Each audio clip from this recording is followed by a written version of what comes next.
জীবনের 12টা বেজে গেছে, কি আর করবো ভাই? এই জন্য এইসব কথা হচ্ছি আর কি করবো। কেন তোমার এরকম অবস্থা কেন বাবা? কি আর করবো দাদা, পশ্চিমবঙ্গ সরকারের যা অবস্থা, 1-1.5 বছর আগে ফর্ম ফিল আপ করে বসেছিলাম, তা পরীক্ষা নিচ্ছে না, কি আর করি গো। কেন দিদি যে লক্ষ্মী ভান্ডার দিচ্ছে, স্বাস্থ্যসাথী দিচ্ছে, ওইসব দিচ্ছে, ওসব কি আর আমাকে দিচ্ছে?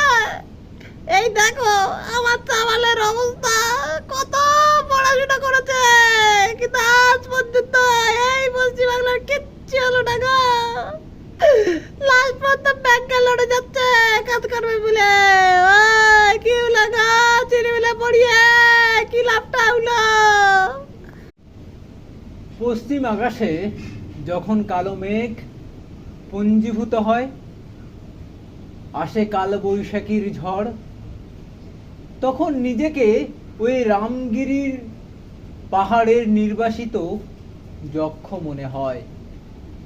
যখন এই কাল বৈশাখীর সময় প্রিয়া তার প্রিয়তমের বুকে মুখ গুঁজে থাকে, সেই সময় মনে পড়ে তোমায়।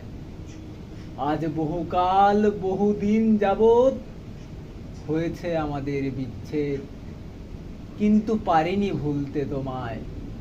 তুমি আছো হৃদয় জুড়ে। তুমি আজ অন্য কারো ঘরণী, অন্য কারো ঘর।